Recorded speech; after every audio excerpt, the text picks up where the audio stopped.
friends, and welcome back to my homestead. Today I'm in the kitchen because I need to preserve some of my carrots and cabbages. So I already have a video about how I make my Slavic style sauerkraut, and I'll put up a link in my video. It's a very simple method and it's my favorite method of doing it. I know there are other methods, but that is my favorite method with using a brine. But today I want to show you how to preserve carrots. So this is February right now, and we're in the middle of cold and nasty cold winter, and we need to replenish some of that good probiotic, restore that gut bacteria that we need in our system, because we're dealing with a lot of weird infections right now in the world. So I want to show you how to ferment carrots. It's a super simple method, super quick, so let me show you. So for fermenting carrots, we only need a very few simple ingredients, nothing to it, very, very simple. So obviously the star of the show is the carrot, and you can use any carrots you like, purple, rainbow, whatever you like. And also, because I have my Slavic DNA running through my veins, I'm going to be using peppercorns, because even though it does not add that spiciness, but it adds that good flavor to the carrot. Also, we love garlic, and I have lots and lots of garlic. How much, it's really up to you, and if you don't like garlic, you may omit it, but I promise you it adds a good flavor. So for about a 1 quart size of carrots, if you're going to be doing, probably 3 or 4 garlic cloves is enough, but I am going to be making in a gigantic 3-quart jar, so I'm going to need a whole lot more. Also, this is an optional item, is ginger. Now ginger adds a good flavor, but we don't like it very spicy gingery, so I'm going to be adding just a little bit. And again, because I'm using a big container, I'm going to use probably about about an inch. This is about an inch of ginger, because it has a really good anti-inflammatory properties, and it does add a little good flavor. Then obviously we need salt, and for salt I like the pink Himalayan salt, and I've got it right here, but you may also like to use some Celtic sea salt. I just like to avoid the iodized salt because it leaves that white milky substance when you're fermenting anything, and I don't like it. And also I like to avoid the regular table salt. Why? Because it only has sodium in it, and this salt, pink Himalayan salt or Celtic sea salt, has a whole lot more of essential minerals that we require for bodily function. So what else? Well, obviously I'm going to need some water, and I have my well water that I have. It's just room temperature, nothing special, to dissolve the water, because I'm going to need to make brine. Now, however, if you guys live in a town that has town water with chlorine and with other chemicals, be careful. Chlorine will not allow you to ferment properly. So I recommend using filtered water or bottled water without chlorine. And then some way of fermenting in some sort of a container, and I'm going to be using a glass container. I love glass container, and this is a 3-liter 3-quart, but you may just use a regular smaller container of your choice. All right, so then some way of, obviously I have to peel these carrots, and it's going to take me a little while, but then you need to cut them. How are you going to cut them? It's really up to you, in slices or in strips. It's really, be creative.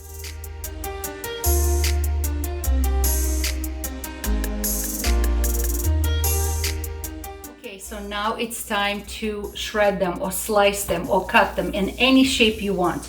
So I'm going to just cut them in circles, because it's going to fit nicely in my jar, and it's going to be nice and quick. And from that I can serve them in circles, or I can cut them in smaller strips later and add them to salads for my family, or just serve on the side next to my protein. So I'm going to just use a food processor, because it's going to be quick and easy, and it's going to be done in no time.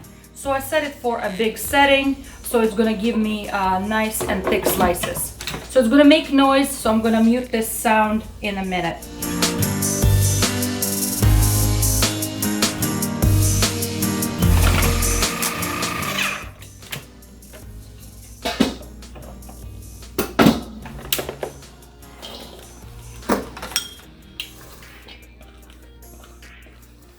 Okay, my carrots are nicely shredded into like little chunks, and some of them came out a little thin, some of them came out a little thick, but it's okay. And that's what's gonna be for my fermentation process.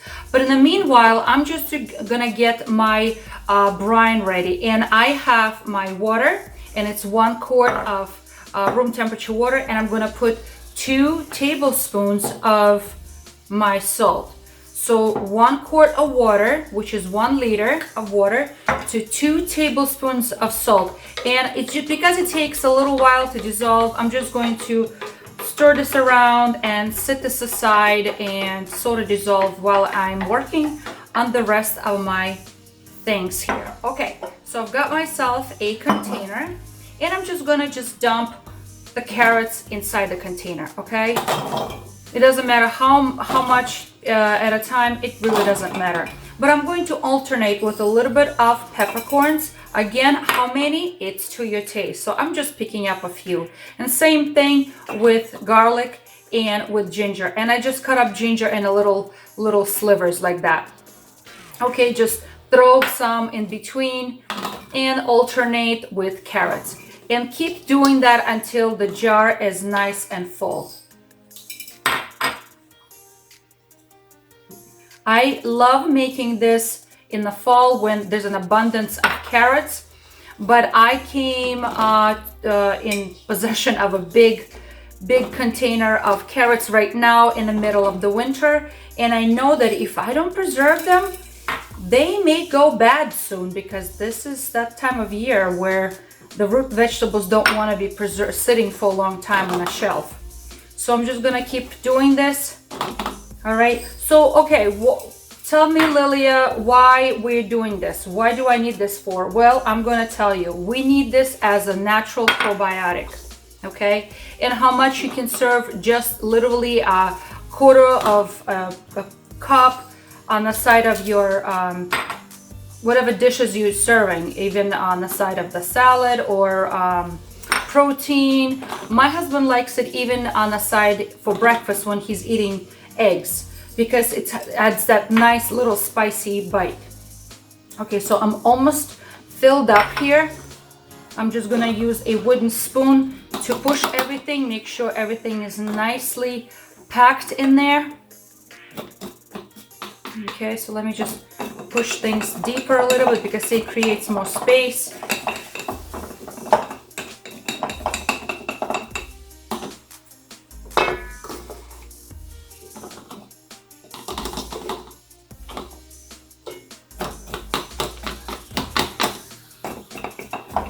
Okay, look at that, it's beautiful.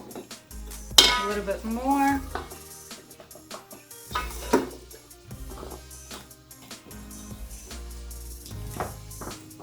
Okay, let me add the rest of my garlic. A little bit more peppercorns here. And now I'm just going to be pouring the brine that I just made. All right, let me just swirl around, make sure that everything is dissolved in case it wanted to settle to the bottom.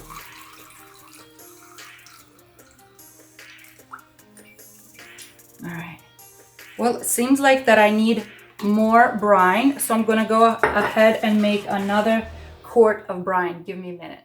Okay, so let's just fill it all the way to the top, because it is important that all of the vegetables that are being fermented, that they are completely covered with brine or liquid all the way to the top, because you don't want any vegetables to be exposed that the bad bacteria can grow. We want a good probiotic bacteria to grow.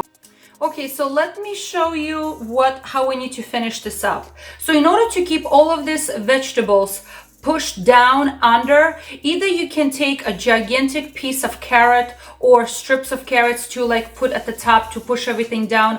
I have this glass piece that was from an old-fashioned mason jar, and I'm just gonna put that on top, because that's what's gonna keep everything pushed down and submerged under, so none of the vegetables will accidentally float up. And then I am going to put something on top as well. Why? Because I want a little bit of air escaping, the gas is escaping, but at the same time, I don't want anything to get inside. So I want to keep it protected. And as always, if you guys have seen my other videos, I always put it in a plate. And the reason why I put it in a plate, because while these gases are gonna keep forming and the carrot will release more juice, there's a possibility of bubbling up and dripping down, and I don't want to make a mess on my counter. Yes, on the counter, because it's gonna sit in the room temperature right now in my kitchen, in a corner of my kitchen, just like this. I may throw a towel over just to keep it dark, and it's gonna sit and ferment for the next about 5 days, maybe 7 days. So, and I'm gonna keep tasting and seeing what flavor it has developed. I may even let it go a little bit longer, but after that, in order to stop or slow down fermentation, I need to store it in a cool place. Now my fridge will be a perfect place, but also my basement, which is about 50 degrees right now, it can store for several weeks. And when I need a little bit, I will go, take out how much I need and serve it to my family. So friends, here's my simple method of fermenting carrots. Good, delicious, sweet probiotic for your family in this cold winter months. So friends, I hope you are encouraged to look into fermenting your own vegetables. So much more cheaper and so much more delicious made at home. So stay encouraged and try something new.